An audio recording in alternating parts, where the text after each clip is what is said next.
तो आज है भाई हमारे पास the OG iPad 9 generation versus redesign 10 generation. आज बात करेंगे कि भाई 2024 या फिर 2025 में इन दोनों में से कौन सा लेना ज्यादा वर्थ इट है और कौन सा तुम्हें ज्यादा फ्यूचर प्रूफ बना देगा। कहीं पता लगे दोनों ही वर्थ इट ना हो, तो वीडियो बिल्कुल एंड तक देखना, तुम्हें इन दोनों के बारे में सब पता चल जाएगा। और कीमत में इनके भाई 10 से 12 हजार का फर्क है, तो फीचर्स में कितना फर्क है वो हम इस वीडियो में देखेंगे। करें फिर शुरू। तो अपने दोनों आईपैड के बॉक्स के अंदर बिल्कुल सिमिलर चीजें मिलती है भाई। दोनों के साथ ही हमें 20 वॉट्स का अडेप्टर मिलता है और 10 जनरेशन के साथ आती है C2C वाली ब्रेडेड केबल और अपने 9 जनरेशन के साथ आती है C2 लाइटनिंग वाली केबल, क्योंकि इसका लाइटनिंग पोर्ट है चार्जिंग के लिए। इसमें अपना टाइप सी आता है। एंड वैसे सही बताऊं, अभी जिस हिसाब से एप्पल का सीन चल रहा है ना, इनका कोई भरोसा नहीं है कि ये कब आईपैड के साथ भी चार्जर देना बंद कर दे। एंड आईफोन वालों को तो भाई अब अलग से खरीदना पड़ ही रहा है चार्जर, मतलब ये तो नेसेसरी हो गया है सबके लिए। एंड कैसा हो अगर तुम्हें काफी कम बजट में 125 वोल्ट वाला चार्जर मिल जाए जो बिल्कुल फास्ट चार्ज कर दे तुम्हारे हर डिवाइस को, तो आज अपने पास है अल्ट्रा प्रो लिंक की तरफ से एक 125 वोल्ट्स का पीडी चार्जर। बॉक्स में से एक निकलता अपना चार्जर एंड एक USB to टाइप सी वाली ब्रेडेड केबल। क्वालिटी काफी अच्छी लग रही है इनकी और चार्जर भी काफी छोटा और काफी कॉम्पैक्ट है। देख के लगता ही नहीं कि 125 वोल्ट्स तक का आउटपुट इसमें सपोर्टेड है। एंड ये डुअल कनेक्टिविटी के साथ आता है, type C and type A दोनों पोर्ट्स के थ्रू चार्ज कर सकते हो। यहाँ आउटपुट का मैं स्क्रीनशॉट डाल रहा हूँ, देख सकते हो कौन कौन से आउटपुट सपोर्टेड है। तो जो टाइप सी पोर्ट है उसके थ्रू मैक्सिमम 45 वोल्ट तक सपोर्टेड है एंड जो USB वाला पोर्ट है उसके थ्रू 80 वोल्ट तक मैक्स आउटपुट ले सकते हैं। तो टोटल 125 वोल्ट है इसके अंदर एंड ऑब्वियसली एक साथ दो डिवाइस भी चार्ज हो जाएंगे भाई। तो यहाँ हमने इसको अलग अलग डिफरेंट डिवाइसेस पर चेक करा, अलग अलग तरह का आउटपुट चेक करने के लिए। तो डेफिनेटली अपने स्मार्टफोन्स को भी फास्ट चार्ज कर देता है। इवन OnePlus के स्मार्टफोन्स का भी इसके अंदर सपोर्ट है एंड लगातार दो डिवाइस भी चार्ज करोगे तो भी दोनों फास्ट चार्ज हो जाएंगे, क्योंकि 125 वोल्ट तक सपोर्ट है ना। डिस्क्रिप्शन में लिंक डाल दूंगा, चेकआउट कर सकते हो। इसका प्राइस वराइस सब चीजें तुम्हें वहां से पता चल जाएंगी। भाई कलर ऑप्शंस काफी सारे अवेलेबल है अपने 10 जनरेशन के साथ, बट 9 जनरेशन में ऐसा तुम्हें कोई बड़े ऑप्शंस नहीं मिलते। सिर्फ दो ही कलर आते हैं, एक स्पेस ग्रे और एक अपना सिल्वर। इसके अंदर काफी बढ़िया बढ़िया वाइब्रेंट कलर्स है, तो जिसको जो पसंद आए वो ले लेना। हमें तो ब्लू पसंद आया तो ब्लू है हमारे पास और 9 जन वाला ग्रे कलर में। बाकी डिजाइन में अच्छा खासा डिफरेंस है इन दोनों में भाई। दोनों ही आईपैड अपने पीछे बिल्कुल एकदम मेटल बिल्ड के साथ आता है, एल्यूमिनियम फिनिश में। वर्टिकल पोजीशन में हमारे बैक कैमरा प्लेस किए हुए हैं। 9 जन का कैमरा काफी ज्यादा छोटा है भाई और 10 जनरेशन का कैमरा अच्छा खासे साइज का है और इसके नीचे ही अपना सेकेंडरी माइक भी लगा हुआ है और अपने इस वाले आईपैड का माइक है यहाँ सेंटर में। बाकी एप्पल लोगो दोनों में सेंटर पे और नीचे अपनी आईपैड की ब्रांडिंग कर रखी है बढ़िया सी। दोनों ही बिल्कुल मेटल बिल्ड में आता है, एल्यूमिनियम वाली बिल्ड है, तो सॉलिड है एकदम, कोई दिक्कत नहीं आएगी।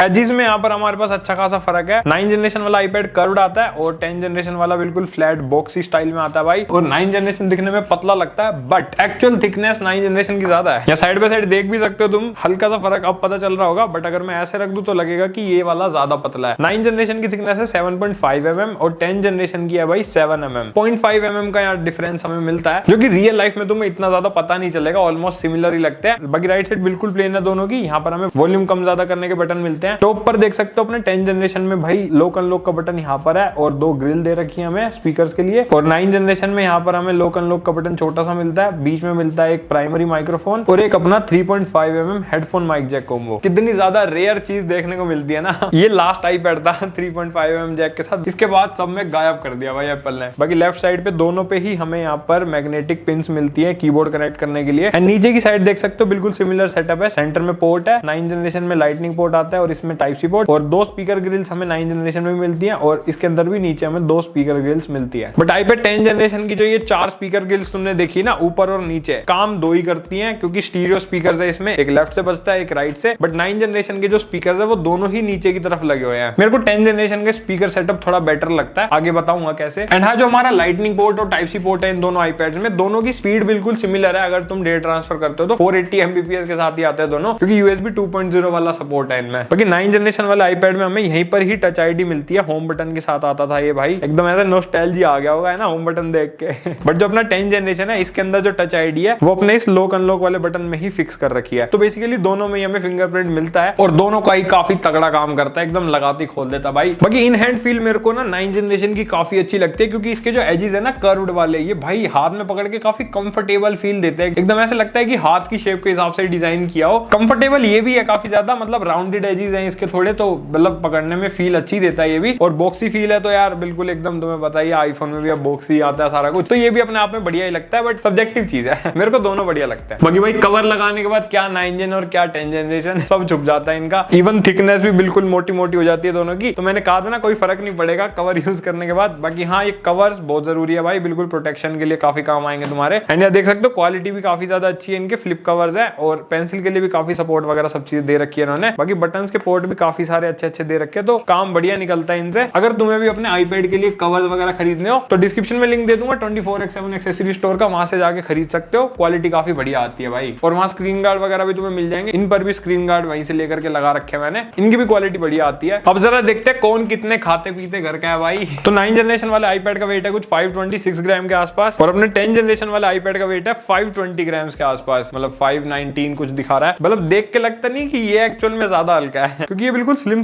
फीलिंग देता है, लेकिन एक्चुअल में ये थोड़ा भारी है। उसका रीजन बैटरी भी हो सकता है, क्योंकि इसकी बैटरी कैपेसिटी थोड़ी ज्यादा है, वो मैं आगे बताऊंगा। तो दोनों ही आईपैड को फ्रंट से देख सकते हो कैसे हैं। इसका बेजल्स बिल्कुल एकदम सिमेट्रिकल आता है, लेकिन इसमें हमें ना नीचे और ऊपर थोड़े मोटे बेजल्स मिलते हैं, साइड में भी हल्के हैं, एंड इस वजह से इनकी स्क्रीन साइज में भी भाई फर्क आ जाता है। बाकी 9 जनरेशन में कैमरा अपना वर्टिकल पोजीशन में आता है यहाँ ऊपर की तरफ, और 10 जनरेशन में हॉरिजॉन्टल पोजीशन में कर दिया था एप्पल ने, इस पोजीशन में। तो भाई डिस्प्ले की स्पेसिफिकेशन तुम्हारे सामने आ रही है, एक बार वीडियो को पॉज करो और तसल्ली से देख लो क्या क्या फर्क आता है इसमें। वैसे मैंने हाईलाइट कर दिया। मोटा फर्क ये है कि एक तो डिस्प्ले का साइज दोनों का अलग है, वैसे आईपैड का साइज बिल्कुल सेम है, बट क्योंकि इसमें बेजल्स मोटे हैं तो भाई इसकी डिस्प्ले 10.2 इंचेस की और ये है 10.9 इंचेस की। एंड एक्चुअल व्यूइंग एक्सपीरियंस भी भाई 10 जनरेशन का ही बेटर है, बेजल्स की वजह से काफी अच्छा हो जाता है इसका व्यूइंग एक्सपीरियंस। मतलब तुम अपने सामने देख सकते हो, ये काफी ज्यादा बढ़िया फ्यूचरिस्टिक फील दे रहा है, और ये बिल्कुल ऐसे बेसिक सोबर सा लग रहा है। बाकी कलर्स वगैरह तुम्हें हर चीज एकदम सिमिलर मिलेगी, इवन दोनों की ब्राइटनेस भी सेम है, और कलर गैमेट 100% sRGB भी आता है दोनों के अंदर, तो उसमें कोई डिफरेंस तुम्हें नहीं मिलेगा। तो बेसिकली अगर तुम कंटेंट कंजम्पशन करते हो, मूवीज वगैरह देखते हो एंटरटेनमेंट के लिए, या फिर कोई भी काम करते हो, तो डिस्प्ले की जो क्वालिटी है वो बिल्कुल सिमिलर है दोनों के अंदर। इवन आईपैड एयर में भी 60 हर्ट्ज आता है भाई, तो मतलब पैसे ज्यादा फूकने हैं तो सिर्फ 80-90 हजार फूकने में फायदा है, क्योंकि आईपैड प्रो में 120 देता है एप्पल, बाकी सब में 60 हर्ट्ज, कोई फर्क नहीं भाई, सब सेम।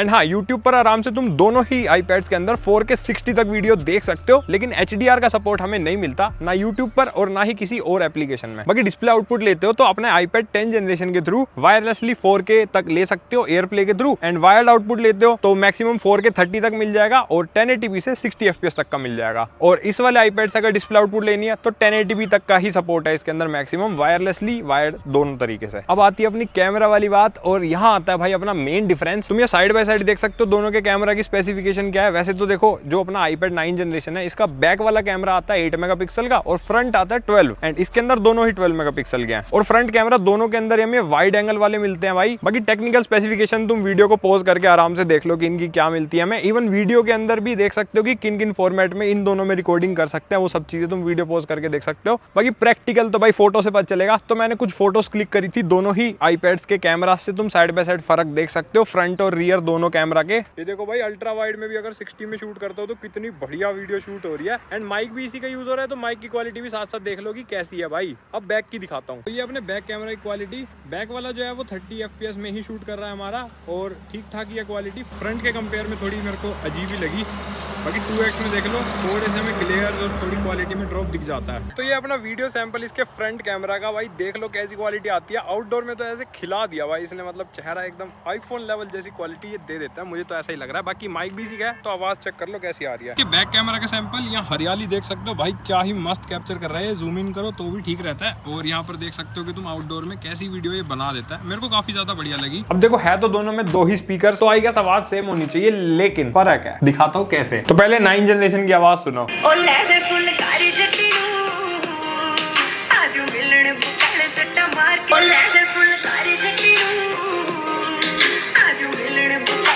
थोड़ा बहुत डिफरेंस तो है, हल्का सा 10 जनरेशन लाउडर है, बट ऐसा क्वालिटी में कोई डिफरेंस नहीं है। बाकी इसके ना दोनों स्पीकर नीचे होने की वजह से एक नुकसान होता है, कई बार ऐसे तुम हाथ रख रहे हो ना तो दोनों स्पीकर ढक जाते हैं, और इस केस में क्या है कि भाई एक स्पीकर तो खुला ही रहता है जनरली। बाकी वर्टिकल पोजीशन में भी उसके अंदर थोड़ा सा स्टीरियो होने की वजह से एक्सपीरियंस बेटर हो जाता है। बाकी वैसे क्वालिटी वाइज कोई दिक्कत नहीं आएगी, हल्की हल्की बेस भी आती है, एंड स्पीकर बढ़िया, मतलब कोई दिक्कत नहीं लगती मुझे। तो अब दोनों की स्पेसिफिकेशन देखो भाई साइड बाय साइड की, इनमें हमें क्या क्या मिलता है भाई सामान। तो इन दोनों के अंदर मेन डिफरेंस है चिपसेट का। 9 जनरेशन में आती है A13 बायोनिक चिप, और 10 जनरेशन में आती है A14 बायोनिक। अब तुम्हें ये लग रहा होगा भाई कितना ही फर्क होगा, है ना। बेसिकली A14 अपनी आईफोन 12 में आती थी, और A13 आती थी आईफोन 11 में। 11 और 12 में भी कोई ज्यादा डिफरेंस तो था नहीं प्रैक्टिकली, अगर हम देखें दोनों ही अपने आप में काफी फास्ट चलते थे, एंड सिमिलर टाइप की परफॉर्मेंस तुम्हें इन दोनों में भी मिल जाएगी। बाकी परफॉर्मेंस वाले सेक्शन में डिटेल में बताऊंगा कि क्या फर्क है भाई, एंड रैम स्टोरेज वगैरह सब चीजें सिमिलर है इनकी, उसमें कोई डिफरेंस नहीं है। बाकी वाईफाई और ब्लूटूथ में थोड़ा सा फर्क हमें मिलता है। इसमें वाईफाई 6 और ब्लूटूथ 5.2 है, एंड इसके अंदर वाईफाई 5 और ब्लूटूथ 4.2 है, तो ये एक बड़ा डिफरेंस है भाई। बाकी काम तो दोनों में बढ़िया ही चलता है, ऐसी दिक्कत मेरे को अभी तक कोई फेस नहीं हुई। और हाँ, अगर सेल्यूलर लेते हो तो iPad 9 Gen आता है 4G के साथ, और जो अपना 10 जनरेशन है इसमें 5G का सपोर्ट है, तो ये एक बड़ा डिफरेंस तुम्हारे लिए हो सकता है अगर सेल्यूलर कंसीडर कर रहे हो। बाकी वैसे iPad में सेल्यूलर का इतना काम नहीं होता, मैं काफी वीडियोस में बता चुका हूँ, क्योंकि इनमें फोन की ऐप भी नहीं है और व्हाट्सएप भी नहीं है, तो कॉल वॉल कर नहीं सकते, सीधा सिर्फ तुम्हें नेट चलाने के ही काम आएगा। तो देख लेना भाई अगर तुम्हारा काम कुछ ऐसा है तो। बाकी मुझे सेल्यूलर इतना काम का नहीं लगता iPad में। अब आती है अपनी परफॉर्मेंस, तो मैंने इन दोनों iPads के अंदर बेंचमार्क रन करे भाई। Geekbench 6 का स्कोर तुम देख सकते हो यहाँ पर, सिंगल कोर मल्टी कोर में हमें क्या मिल रहा था और ग्राफिक्स परफॉर्मेंस में कैसा स्कोर आता है। एंड Antutu का स्कोर भी देख सकते हो हमारे पास क्या निकल के आ रहा है। देखो डेफिनेटली स्कोर्स भी यही बता रहे हैं कि 10 जनरेशन परफॉर्मेंस वाइज बेटर है, वो तो खैर हमें पता भी है।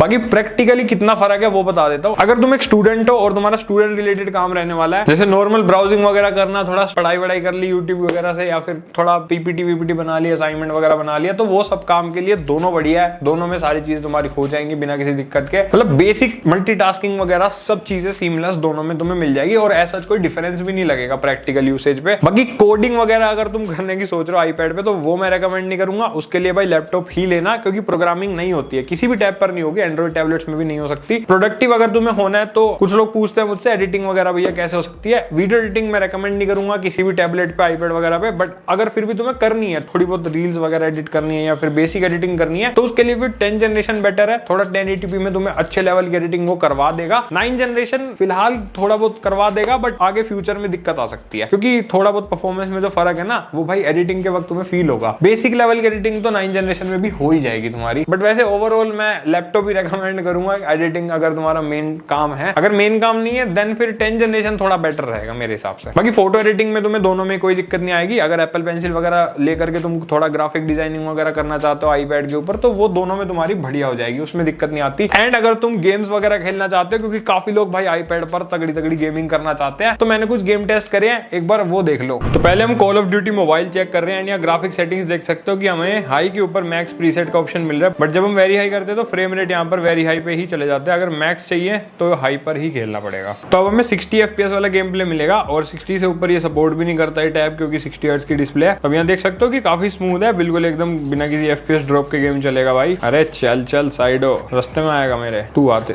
आजा तू जा, अरे आना, ऐसे कैसे छोड़ दो तेरे को। ओ भाई मार दिया। तो काफी स्मूथ चल रहा है भाई एकदम, मतलब हाई लेवल गेमिंग बढ़िया हो जाती है यार। काफी अच्छी परफॉर्मेंस हमें कॉल ऑफ ड्यूटी में मिल जाएगी, और बड़ी स्क्रीन के अपने फायदे हैं भाई। iPad में गेमिंग तो यार पता ही है तुम्हें कितनी बढ़िया हो जाती है। अब खेल रहे हैं हम अपना प्यारा दुलारा BGMI, और यहाँ ग्राफिक सेटिंग्स देख सकते हो कि HDR पे एक्सट्रीम मिल रहा है, अल्ट्रा HDR पे हमें अल्ट्रा का ऑप्शन मिल रहा है, बट एक्सट्रीम HDR तो अभी आया ही नहीं है। तो बेसिकली अगर 60 FPS वाला गेम प्ले चाहिए तो मैक्सिमम HDR में हम खेल सकते हैं। एंड एंटी अलियासिंग का भी ऑप्शन मिलता है, इसको 4x कर देते हैं। चल बेटे लैंड हो जा, फटाफट लैंड हो जा। कितना स्मूथ चल रहा है भाई, मस्त एकदम। अब क्योंकि डिस्प्ले 60 है तो उससे ऊपर तो क्या ही मिलेगा। बेसिकली ये है यार, iPhone 16 में भी 60 FPS की डिस्प्ले है, तो ऑलमोस्ट वैसी गेमिंग परफॉर्मेंस तुम्हें इस टैब में भी मिल जाएगी, क्योंकि उसमें भी एक्सट्रीम से ऊपर तो FPS आने नहीं है। और HDR की यार एक बात तो कहनी पड़ेगी, ग्राफिक क्वालिटी जबरदस्त हो जाती है यार HDR में, एकदम मजेदार। चलो भाई तुम्हारा भाई किस्मत आजमाने जा रहा है, देखी जाएगी आज, या तो मैं या वो। भाई कोई भी लैग हमें नहीं मिलता, ये फायदा है। अरे पेल गया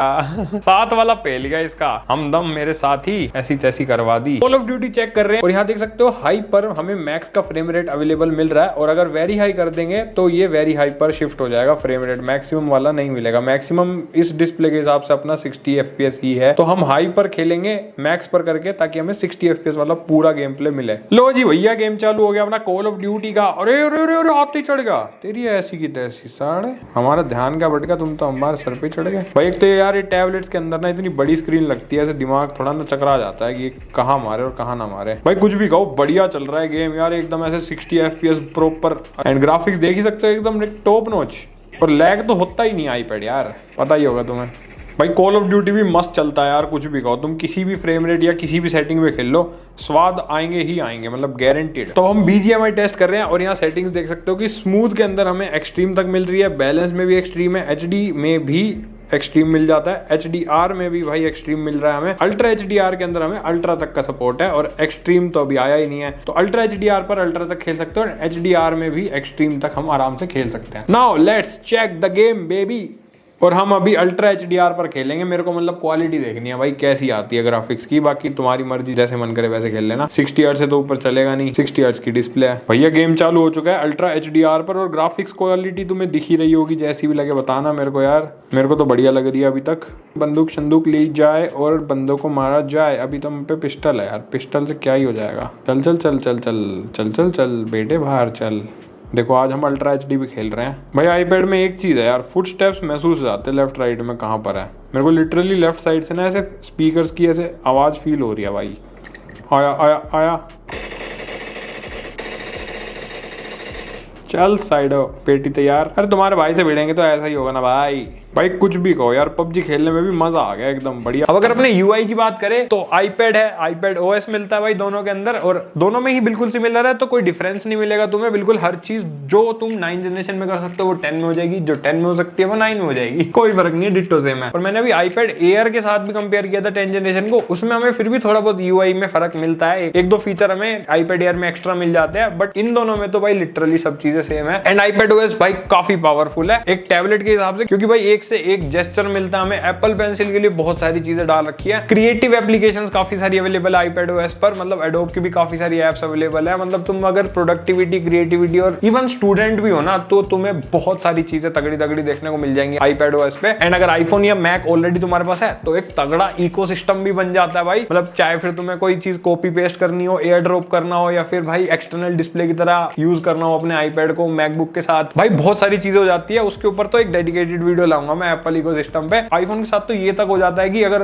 मान लो तुम्हारा सेल्यूलर वाला आईपैड नहीं है तो भी तुम अपने आईपैड से फोन वगैरह मिला सकते हो, वो डायरेक्टली तुम्हारे आईफोन के नेटवर्क को यूज करेगा कॉल वॉल करने के लिए। तो ये भी एक बहुत तगड़ी चीज है। अब अगर तुम्हें कलाकारियां दिखानी है भाई साहब, पेंसिल का सपोर्ट चाहिए, तो दोनों के अंदर एप्पल पेंसिल फर्स्ट जनरेशन का सपोर्ट हमें मिलता है। और फर्स्ट जनरेशन में बता भी चुका हूँ काफी वीडियोस में, इसकी डेडिकेटेड वीडियो में भी बताया था इन दोनों की। काफी तगड़ी पेंसिल है, उसके अंदर भाई क्रिएटिविटी वाले सारे काम तगड़े हो सकते हैं। बस एक ही दिक्कत है, वो चार्ज भाई वायरलेस नहीं होती, उसको वायर के थ्रू या फिर ऐसे इसके यहाँ पर घुसा के चार्ज करना पड़ता है। अदरवाइज पेंसिल काफी तगड़ी है। वो बेसिकली प्रोफेशनल क्रिएटिविटी तुम्हें दिखानी है, कुछ भी काम करने हैं तो उसके लिए वो बेस्ट है। बाकी 9 जन में सिर्फ उसी का सपोर्ट है। बाकी एक USB-C वाली भी आती है, उसका सपोर्ट हमें 10 जन में मिलता है। वो लेकिन सिर्फ नोट्स वोट्स बनाने के काम आएगी, क्योंकि उसमें प्रेशर सेंसिटिविटी का सपोर्ट नहीं है, तो कलाकारी नहीं दिखा पाओगे। बट वो सस्ती भी आती है, तो वो एक कंपेरिजन वाला इशू हो जाएगा। मैंने एप्पल पेंसिल के ऊपर एक डेडिकेटेड वीडियो बना रखी है, थर्ड पार्टी की भी पेंसिल्स कवर करी है उसमें, जो सस्ती बजट में हमें मिल जाती है ऑनलाइन, तो उस वीडियो को जरूर चेकआउट कर सकते हो। मतलब 1000-1500 में भी भाई वो सारे काम निकाल देती है। नोट्स वोट्स बनाने हो तो बस क्रिएटिविटी नहीं कर सकते, ड्राइंग व्राइंग वाला काम, आर्टिस्टिक काम नहीं होंगे, बेसिक काम सारे निकाल देती है, पाम रिजेक्शन वगैरह। अब बहुत ही एक इंटरेस्टिंग चीज बताता हूँ भाई इन दोनों की बैटरी से रिलेटेड। ये दिखने में बड़ा है और ऐसे दिखने में भी थोड़ा चौड़ा लगता है, बट बैटरी कैपेसिटी इसकी ज्यादा है। 9 जन में मिलती है 32.4 वोट आवर की बैटरी, और इसमें मिलती है 28.6 वोट आवर्स की बैटरी। mAh के अंदर बताऊं तो भाई 10 जनरेशन में कुछ 7600 mAh की बैटरी है, और इसमें है 8000 mAh की बैकअप। डेफिनेटली इसमें तुम्हें एक्स्ट्रा मिलेगा, क्योंकि ऑलमोस्ट वैसे सारी चीजें सेम है, बैटरी इसकी बढ़ गई भाई। एप्पल के मुताबिक तो दोनों में ही तुम्हें 10 से 12 आवर्स का बैकअप मिल जाएगा, बट रियल लाइफ में भाई ये 1 घंटे के आसपास तुम्हें एक्स्ट्रा बैकअप दे देगा बड़े आराम से। मतलब मैंने जितना यूज किया मुझे फील हुआ है भाई। बाकी दोनों के साथ ही 20 वोट्स के अडेप्टर आते हैं, तो ऑलमोस्ट फास्ट चार्ज हो जाएंगे दोनों। और अगर मेरी तरह यूज करते हो, डेली 2-3 घंटा चला लिया, तो भाई 2 से 3 दिन का बैकअप इन दोनों पे ही तुम्हें बड़े आराम से मिल जाएगा। बाकी हाँ, definitely use to use depend कर सकता है बैटरी बैकअप। अब अगर फाइनल बात करें कि भाई इन दोनों आईपैड्स में से कौन सा तगड़ा है भाई, कौन सा ज्यादा लेने लायक है, देखो सेल के अंदर ना अपना जो ये 9 जनरेशन है ये आराम से 20,000 के नीचे मिल जाता है देखने को, और ये 30,000 के नीचे आराम से मिल जाता है। तो मोटा मोटा 10 से 12,000 रुपए का फर्क है इन दोनों की प्राइसिंग में। 9 जनरेशन मैं सिर्फ उन्हीं लोगों को प्रेफर करूंगा खरीदने के लिए जिनका बजट बहुत ज्यादा टाइट है और उन्हें बहुत ही कम बजट में एक आईपैड चाहिए। बेसिकली आईपैड का जो